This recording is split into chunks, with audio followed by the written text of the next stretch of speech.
Okay, if someone had said to you right after you were drafted, here's what's going to happen. You're going to be the second overall pick. You'll play for a long time. Not a lot of success in terms of the teams, but your kids, Arch, are going to rule the NFL for a long time. And would you have believed that if someone had told you that? No,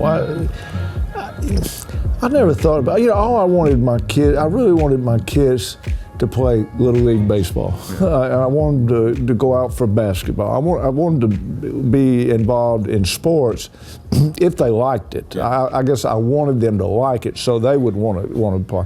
So I didn't push it on them, but now I cared them. I mean, hey, I'm playing pro football. You could take your kids on Saturday morning practice. I took them, and they liked it. And so when they got to be 6 years old, they went out for Little League. They liked it. And so through the years, it was basketball. There was no flag football in those days, which is great. My grandkids had played flag football. That's all. I wouldn't let them play tackle football. I said, I saw that. I saw a little bit of that on the playground. I went, so they had to wait till junior high to play football. But they liked it. Never, like Peyton, for instance. Well, Cooper was the first one. And Cooper got some offers, and well, first of all, Cooper told me, I want to play college football. He's a sophomore. He's a receiver at a little 2A school. And I went, well, it's a good goal to have. I said, you know who I think really enjoys college football is the small college guys. I'm trying to set him up, if that expectations. But he got some offers and could have played. Unfortunately, had a spinal cord injury. But Peyton when he played with Cooper, he had a good year. But now people are saying to me, he's a sophomore, and he's going to be a college football player. I said, how do you know? What are you, a coach? Are you a scout? No, you don't know anything. Shut up. I just didn't do that. But then by the time he got to be a junior, he's about 6'4", and threw it pretty good. I said, well, he might play a little college football. No, I did not think about pro football. Did not. So all the way through, Trey, just step by step, just kind of tried to support him. And my deal was have fun, enjoy the journey, have fun. College ball, he made a great decision where to go. Played with good players, Absolutely. Played under great coaches, had a good journey there, going to pro ball, and pro ball is going to be a yo-yo, and it sure enough, it started. He always says, you don't have the number one draft pick for nothing. Yeah. I mean, there's a reason, so they start out, but got it going, and so Hall of Fame is nothing that never entered my mind. Never. I never heard him say it. Never heard him say that. When people, in the middle of his career, started kind of speculating that, I'm kind of the same way. Shut up. Let's finish this out, right? Let's see what happens. Yeah. So, when did you even think, wow, he might be really, really good at the next level? You mean when he was in high school? No, let's say after he was drafted. Yeah. And the first year was a disaster, obviously. Yeah, when did you get an inkling like, whoa? His second year, they turned it around and had a good year and played with the big boys. They got beaten a disappointing loss in a playoff game at home. Titans pretty good.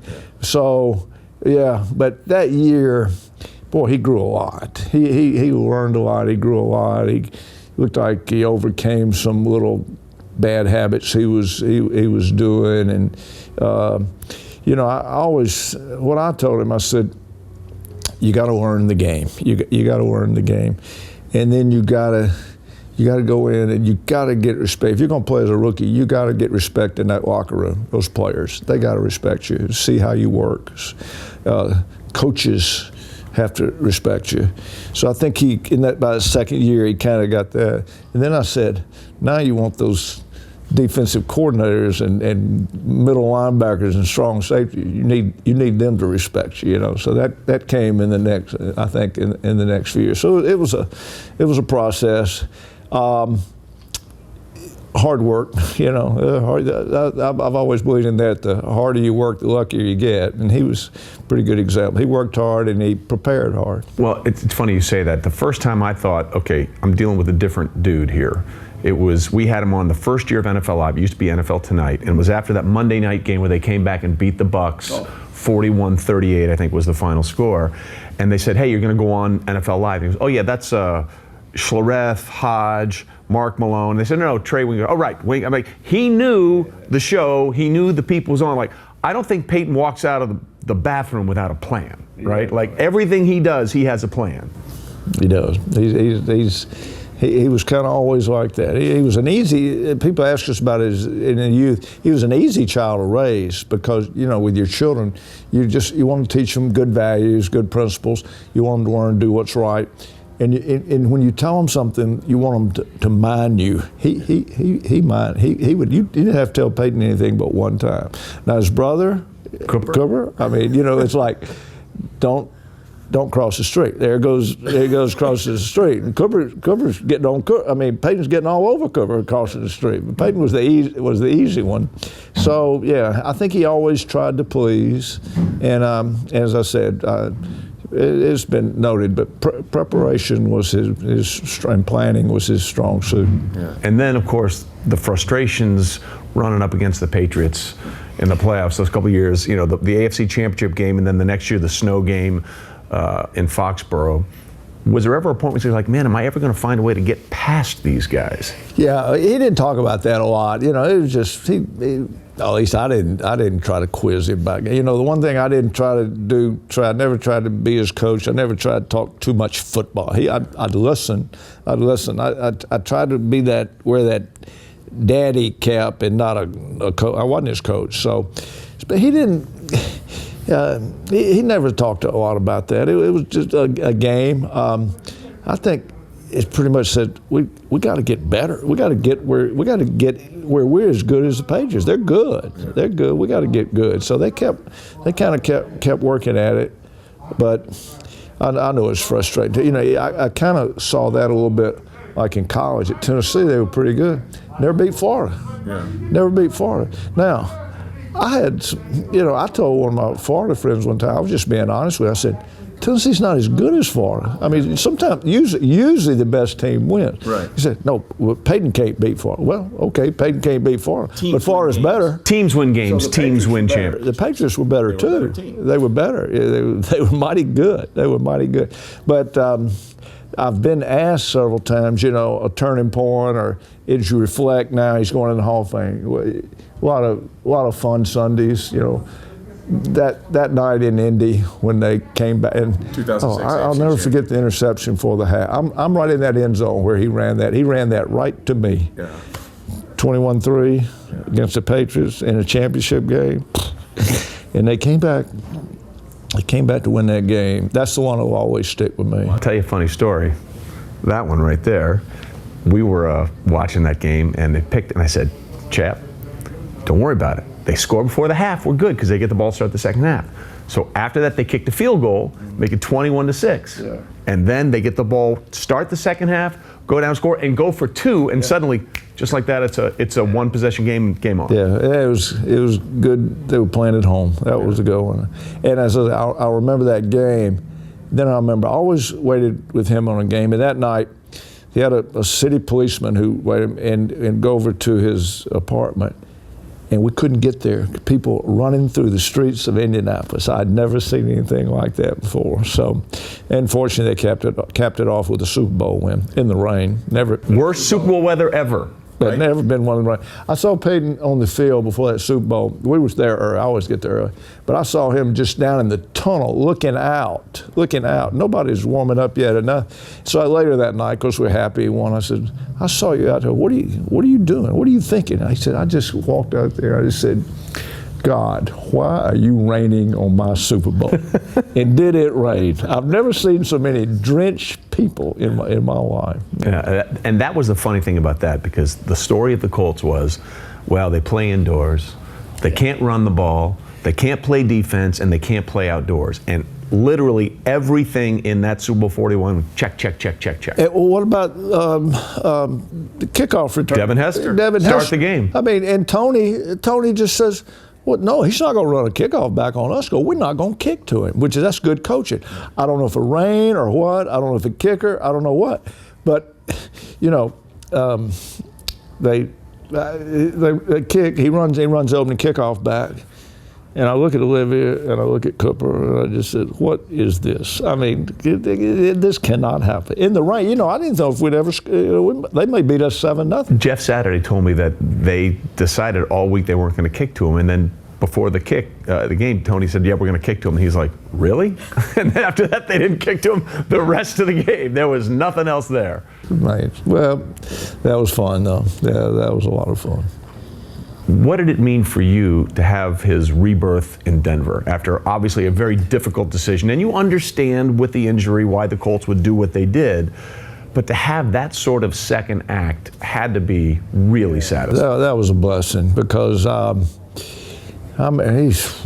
surgeries, and he came home for something, and he wanted me to go to just not outside at the football field. He wanted me to go to the gym with him at Newman because no need to go outside because he wanted to play toss, and we could have done it in our living room. He couldn't throw 10 yards. And I just didn't know. I mean, I encouraged him, and he was always positive about it, but who knew? And so to be able to come back and play, it broke his heart. He was really in between on this leaving. And at one point he said, well, I'm gonna have to leave. They got the first pick, they're gonna pick Andrew. I got if I can play, I gotta go somewhere. And then he changed his mind. He said, no, I'm supposed to play my career in one place. He said, I'll just stay. I'll stay. I'll play it first, and I'll help Andrew. And that wasn't a good plan. That wasn't a good plan. So said his goodbyes, and everybody did great there. Jim Irsay did great, and Peyton. But go to Denver, and he had a hard time trying to decide where. He said it felt like he was back at Newman getting recruited for college again because everybody sounded good. Everybody. Well, I remember the helicopters followed him from Miami, from the airport to the facility with the Dolphins. I forgot about that. Yeah, and he lined up all these trips, and then he made 2. I think he went to Denver, and I think he went to Arizona. His buddy was coaching. Then he called me. He said, I can't do this. I can't make these trips. And I said, what's wrong? He said, I don't know. I just can't do it. He said, I'm going home. And I said, where's home? He said, Duke. You know, he was working at Duke with David Cutcliffe, so he went to Duke. Yeah. Do you and Olivia ever just pinch yourself? Yeah. Like, okay, you're going to have 2 quarterback sons that will play in the NFL. Both will win 2 Super Bowls. Both will have Super Bowl MVPs. And one's in the Hall of Fame and one is likely to go on. Do you ever say, where's the bad news coming from? Yeah. When they beat the Bears, then the next year, the Giants at mid-season or late after mid-season, I told Olivia one day, I said, I don't know who they're going to run out of New York first. Eli or Tom Coughlin. They were going to run, maybe both of them. They're going to run them right out of New York. But they kept kind of pulling out a game. They pulled out another game, and they barely make the playoffs, and then go through the playoffs, and then overcome double-digit underdogs to the undefeated Patriots, going to be declared the greatest team of all time, and upset them and beat them. And Eli gets named MVP. So the smoke clears after that, all that celebration and everything. Yeah, about 6 weeks later, we're just watching TV one night. I'm reading. And I closed the book and I said, "What is going on here? I mean, what is? Yeah, like something bad's gonna happen here. I mean, two Super Bowls, MVPs, just wow. It was very, very, very fortunate." And I think a lot of people would look at Peyton and say his resume is what it is, but the one thing I think that Eli has, the cards he can play is, hey man, like you said, once a giant, always a giant, only a giant, which is a huge deal. And that throw to Manningham in Super Bowl 46, I'm not sure there's a better throw in the history of the Super Bowl than that play, because there's a great clip, and I'm sure you've seen it, where Bill Belichick is mic'd up on the sidelines. He says, double Knicks, double Cruz, make Manningham beat us. And Mario had this horrible pattern of running himself out of bounds on that rail route, and he stayed in bounds, and that might have been the best throw I've ever seen on a Super Bowl Sunday from Eli. It was big. That was big, and to beat those guys again, they were good again. I mean, they were the Patriots. So, and then crazy ending, trying to figure out the clock and everything, but to get that win, and of course that was at the point where Peyton had missed the year in Indy, but it was in Indy, and Indy did a great job with their Super Bowl, and to win that for Eli and the Giants to win that was pretty doggone special. Yeah, we still pinch ourselves. I mean, it's just like Peyton going in the Hall of Fame. That's pretty unbelievable. Are you happier that it turned out for your sons as the way you wanted it to turn out as a player? Like, everyone as a player is competitive, and they want to be the best they can. But if someone had said to you, okay, either you can have this career or your sons can have this career, which one would you have? No, I take the sons. I take the sons. I'm fine with my career. I'm glad I got to play. I was one of these kids. I wanted to be a Major League Baseball player. Shifted to football, and I got to do it. I didn't see the brightest side of it, but I did it. Last night, I visited with all those Hall of Famers who I played against. You think that wasn't fun for me? I mean, Dave Wilcox. I played against Dave Wilcox. He was so good. I sat there and talked to Franco forever, Roger, Troy. I mean, but Emmett Thomas, Willie Lanier, Bobby Bell, guys I played against. So that was really fun. So I'm glad I got to do it. But yeah, but it's fun to sit up in the stands, watch your kids win a Super Bowl. That's fun. Although it's got to be more anxious than trying to play, right? Yeah. You have no control, but all the emotions are there. I'm calm in a way. I'm calm. I don't scream and I don't holler. But I pace. I got to pace. And I'm superstitious. I used to have a tunnel in old Giants Stadium, because there was some tough days at Giants. I said, I got to walk. And I'd go in this tunnel and would make 2 first downs. And the usher would say, I said, no, I'm staying right here. 2 first downs. And then go, we score. And then, and so I got to know that. I went there a lot of Sundays. That usher, he let me there. Yeah, I was big in that tunnel. The fact that Brady's showing up for Peyton, what does that mean to you and Peyton? Well, I think, first of all, as many teammates are coming. Yeah. Newman High School, Tennessee. Peyton couldn't invite everybody, but he's with the pro a few high school buddies, but his pro teammates, and Broncos are practices. Not many of those guys left, but some come, but Colts coming from everywhere. But Tom and Peyton have always been better friends than everybody thinks, or that they actually want everybody to think.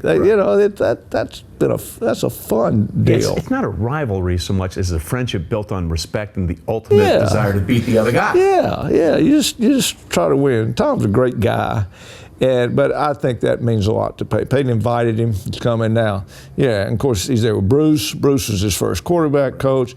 Tom Moore. I mean, Tom, we wanted Tom. I mean, Livy and I just said, Tom Moore's got to be there. He's got to be. Clyde Christensen, so they're all. Now, they need to come and support John Lynch, from the Tampa organization and everything. But that means a lot that Tom's going to be there. So, and I think Peyton will probably show up for his, if Tom makes the Hall of Fame.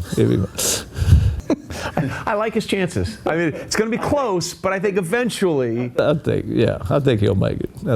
What does it mean to you when people call you the first father of football? I don't know. You're the quarterback. You and Olivia, the quarterback stud farm of Hall of Fame and Super Bowl winning MVPs. We've been so blessed. The greatest thing about this whole thing is the friends you make and the relationships, and that's the best part. That's the kind of guy I am. I cherish my friends. I cherish my friends that I've made, not through just football, but through life. You guys and the media that we've known for so long, but teammates are those guys you played against and reminisce and kick it around, and Peyton's friends, and it means so much to him. Edging last year class, so they're going in together. Marvin shows last night. Tony Dungy's there last night. Reggie's going to go in. That means a lot to him. I think John Lynch they didn't knock on his door for 6-7 years. He and Peyton are very close friends. Right. I think Peyton was more excited that John got in the Hall of Fame than when he got in. It's time for John Lynch to go in with John means a lot to him. Yeah. Again, you and I have said this forever. Now everybody's stealing my material. Yeah, they say. Yeah, you were the first. Thank you. I just want to get this on record. Archie knows that I was the a first. question. It was a question. We're doing a Q&A. He's a moderator doing a Q&A. And if I remember, a lot of Eagle fans there. Right. A lot of Eagle fans there with the question. And this nice man stood up. Now this is where Tom had just won 6 Super Bowls. He hadn't won his 7th with 10. Yeah. But he said, I'm a Patriots fan. I'm a Patriots fan. And don't you think it's pretty unbelievable what Bill Belichick and Tom Brady have done in New England, win 6 Super Bowls? And I'm about to say, absolutely, I think it's unbelievable. And then Trey says, hey, buddy, if it weren't for Olivia Manning, he would have won 11. And now 12. Now 12. You and Olivia stopped Tom from having 12 rings, which would have been just unbearable for all non-Patriot fans everywhere. Well, it was. We talked about the 2 Giants wins over the Patriots, and I talked about the first Colts, and only one in a championship game there in Indianapolis. But then the 2 in Denver, and oh God, those games down to the wire, and yeah, that was. I'm glad they were home games. That's important. It's important to play. If you're going to play the Patriots, get them on the road. Don't go up there. Well, that's the funny thing, right? They've met 4 times in AFC Championship games. The home team won every time. Yeah. And that it does matter. Yeah. And the funny thing about that for me is, people always say, well, Peyton beat or Tom beat. I'm like, hey man. Like, the Denver defense did a really good job in that last AFC Championship game against the Patriots. Goodness gracious, yeah. And look, obviously Cooper was your first son, and because, like you said, the neck injury, he was never able to play. But he has found his rhythm, right? Like, Coop has found his calling now with the way he's sort of become the carnival barker of the Manning family, if you will. Coop's fun. He's always been a funny kid. He's always entertained us. And he was a broadcast journalism major at Ole Miss, so I thought he was going to do some. He and I did a radio show. Well, oh my God, we had to quit that. He got me in so much trouble, and but then Cooper got in business and investment business and did great. Very proud of Cooper. Very, he's just done really well. Now he's in hotel development. But keeps doing a little media thing. He and Peyton had a ball doing the quiz, doing the College Bowl, and he's got his podcast and his deal on Fox. So, yeah, he keeps us laughing. So we're here for Peyton. Have you even thought about the idea that you might be here again in a few years for Eli? Yeah, well, we hope. We'd like that, but it's, I've seen players that I don't know. I can't put myself in the place of a voter, and I think it's even harder now, probably at the quarterback position. The quarterback position changes through the years, so I don't know if you can go by who made it in the 50s, who made it in the 60s, 70s, 80s, now it's different. Hey, but there's one thing, I got a lot of respect for people in the Hall of Fame. I've never seen anybody in the Hall of Fame that didn't deserve to be in the Hall of Fame. I've never seen one. I said, how did he make it? Every one of them deserve it. So if they choose Eli to be a Hall of Famer, we'll be excited. If they don't knock on his door for a while, it'll bother some people. It won't bother Eli.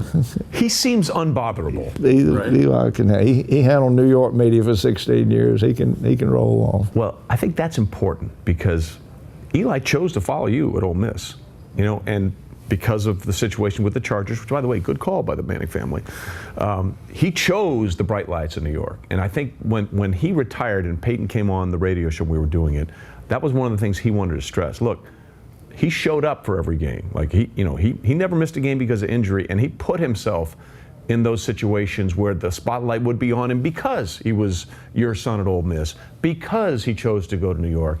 Handling that burden, I think, is something that people don't fully appreciate what Eli did. It's hard playing up there. It's a little different deal. Sam Darnold, but he was passionate. He loved being a New York job. He loved playing for the New York job. Absolutely loved it. And he's so, Eli still had a little. Some writers didn't think he did. He still had a little something left in the tank and could could have done like Phillip and gone and played, maybe somewhere. He might have backed up, whatever, but that once a giant, only a giant, always a giant, only a giant. It means a lot to him now, and it probably was a good time before the pandemic to hang it up. He's happy. Never looked back, so we'll see. Yeah, Phillip's trying to come back. See, that's what happens when you go home to 9 kids. You're like, wait a minute. I gotta find something to do. Love Phillip. We love Phillip. Yeah. The class of '83, the draft class with 6 quarterbacks taken, 3 Hall of Famers, will always be the benchmark in a lot of people's minds. But 2004, Eli Manning, 2 Super Bowls. Ben Roethlisberger, 2 Super Bowl wins. Phillip Rivers, unbelievable career, never Super Bowl. You could argue that class, those 3, were just as good as the 3 that made the Hall of Fame in the class of '83. Well, those 3 were awesome. All 3 of them were awesome, and that was a great class with some other quarterbacks. But Eli's always been very proud of his quarterback draft class. He's always been proud of what Ben and Phillip did and what the 3 of them accomplished. So I vote for all 3 of them. There you go. Good idea. Mm-hmm.